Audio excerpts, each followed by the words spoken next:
Giraffes Can't Dance, written by Giles Andre and illustrated by Guy Parker Reese. Gerald was a tall giraffe whose neck was long and slim, but his knees were awfully crooked and his legs were rather thin. He was very good at standing still and munching shoots off trees, but when he tried to run around, he buckled at his knees. Now, every year in Africa, they hold the jungle dance, where every single animal turns up to skip and prance. And this year, when the day arrived, poor Gerald felt so sad, because when it came to dancing, he was really very bad. The warthog started waltzing, and the rhinos rock and rolled. The lions danced a tango that was elegant and bold.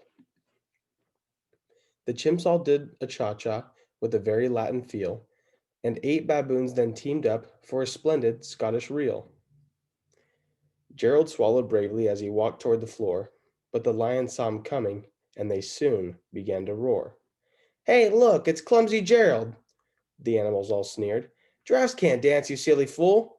Oh, Gerald, you're so weird!" Gerald simply froze up. He was rooted to the spot. "They're right," he thought. "I'm useless. Oh, I feel like such a clot." So he crept off from the dance floor and he started walking home. He'd never felt so sad before, so sad and so alone.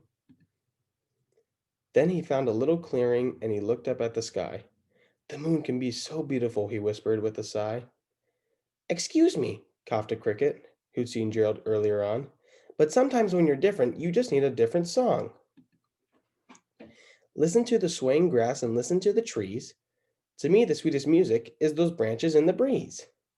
So imagine that the lovely moon is playing just for you. Everything makes music if you really want it to." With that, the cricket smiled and picked up his violin. Then Gerald felt his body do the most amazing thing. His hooves had started shuffling, making circles on the ground.